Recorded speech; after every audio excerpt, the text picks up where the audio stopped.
या मैदानात हरवणं शक्य नाही, त्याला षडयंत्रानं हरवलं जातं. आणि षडयंत्राच्या पलीकडे जाऊन जो मैदान मारतो तोच असतो. चला माझ्या विरोधात षडयंत्र रचून चला मला जयंती घडी फोडायला लावली. काय झालं शेवटी हा वाद पिंजऱ्याच्या बाहेर आला. अरे हा विक्रांत तुम्हाला असाच सहजासहजी सोडणार नाही. या विक्रांतने कित्येकांचे मारा वाजवले आणि मला धमकी देतोय. आणि याच समाजाने मला व्यक्तीचं विक्रांत बनवलं. आता या समाजाला अशी आग लावेल हा समाज हा देश त्याला ओळखता येणार नाही.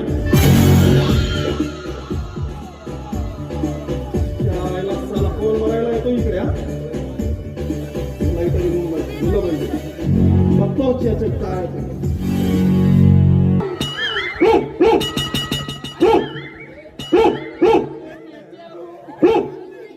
तुम्हाला माणसातला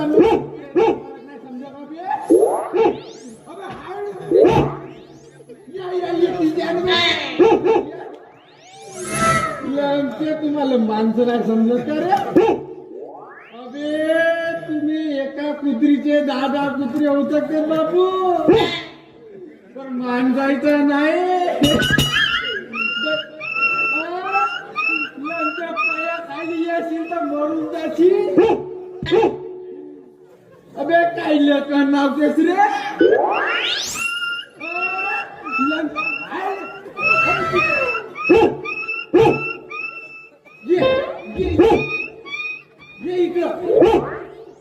पहिलेच माझा दिमाग खराब आहे.